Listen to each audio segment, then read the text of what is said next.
Comment gagner de l'argent en freelance? Alors peut-être que vous avez l'intention de monter une activité en tant qu'indépendant, ou alors peut-être que vous avez déjà démarré une activité et vous avez besoin donc de faire des clients pour pouvoir vous générer un revenu, ou du moins un revenu complémentaire, à défaut que ce soit un revenu suffisant pour vivre. Et il vous faut donc mettre en place la machine. Alors voilà quelques étapes qui vous permettront d'effectuer un bon démarrage.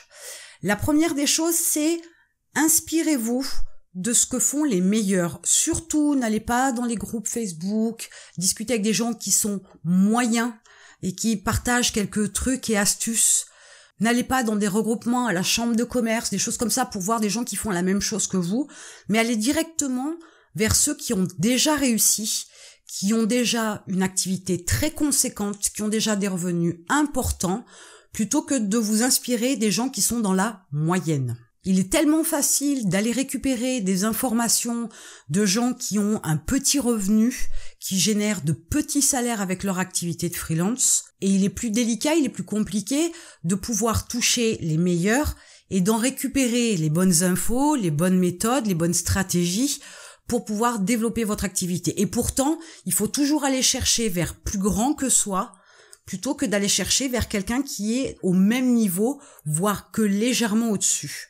Donc inspirez-vous des meilleurs, allez voir les sites de freelance qui ont réussi, contactez-les, demandez-leur des conseils, éventuellement peut-être de l'aide, proposez aussi vos services, peut-être qu'ils peuvent avoir un besoin à ce moment-là, et vous pourriez apporter votre aide en tant que prestataire, ça pourrait être votre premier client, mais n'allez pas chercher des informations auprès de gens qui n'ont que des petits revenus avec leur activité de freelance. Alors bien sûr, si vous n'avez pas démarré encore votre activité de freelance, je peux vous aider, vous avez un lien dans la description pour pouvoir développer votre business de freelance.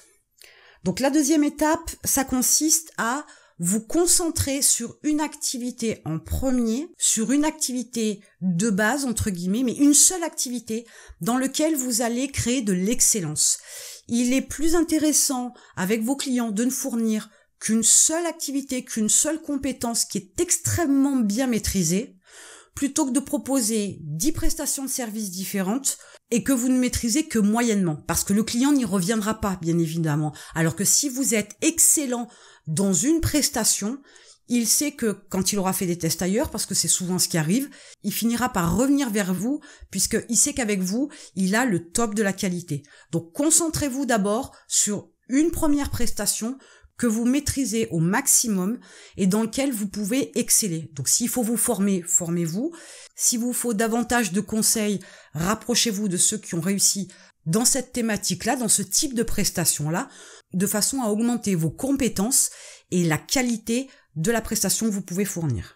Pour la troisième étape, il va falloir travailler plus que de raison sur les premières semaines, les premiers mois.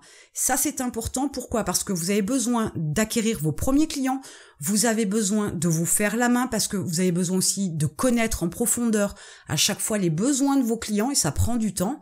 Donc, au départ, il va falloir mettre un coup de cravache et pendant quelques semaines, voire quelques mois, suivant la thématique, suivant comment vous vous développez, etc. C'est important de mettre un vrai coup de collier au départ. Et Dieu sait que ça fait du travail puisqu'il y a aussi la mise en place de votre site, il y a aussi tout ce qui va concerner la communication et les différentes stratégies pour pouvoir vous développer. Donc ça prend du temps, mais il va falloir mettre un vrai coup de collier au démarrage. Si vous avez l'intention de vous inscrire sur des sites de prestations de services, de micro-jobbing, je vous arrête tout de suite, c'est pas la bonne approche. Pourquoi? Parce qu'il y a tellement de concurrence et les prix sont tellement tirés vers le bas que vous allez finir par travailler avec un taux horaire encore moindre que le SMIC. Donc à un moment donné, il faut être raisonnable, vous vous mettez pas à votre compte pour travailler avec un salaire en dessous du SMIC, c'est pas possible. Et enfin, l'étape suivante, quand vous allez commencer à travailler, que vous allez vous spécialiser avec une prestation particulière, essayez de rencontrer des gens ou de rentrer en contact avec d'autres personnes, des prestataires, qui eux ont des compétences dans un autre domaine mais qui peut être complémentaire au vôtre. Ce qui est intéressant, c'est que lorsque vous allez avoir un client qui va avoir un besoin qui correspond à une prestation que vous ne faites pas, mais par contre, vous connaissez un prestataire qui, lui, est très bon dans ce domaine-là, eh bien, il y a deux options. Soit vous transférez votre client à ce prestataire-là pour qu'il puisse faire la partie qui le concerne, soit vous prenez le travail et vous déléguez à ce prestataire-là le travail dont votre client a besoin. Alors vous pourriez avoir 2, 3, 4, 5, 6 entre guillemets partenaires ou prestataires avec lesquels vous pourrez alors à ce moment-là proposer des packages de compétences beaucoup plus larges à vos clients, mais bien évidemment vous ne ferez qu'une partie du travail puisque l'autre partie, vous la déléguerez. Sous cet angle-là, le calcul il est vite fait. Si on part du principe, je vais arrondir, que vous travaillez 8 heures par jour à raison de 5 jours par semaine, ça fait 40 heures. Si vous travaillez sur une base de 30 € de l'heure, donc x 8 heures, ça fait 240 € la journée. Sur la semaine de 5 jours, ça fait 1200 €, donc ça fait x 4 semaines, 4800 € par mois.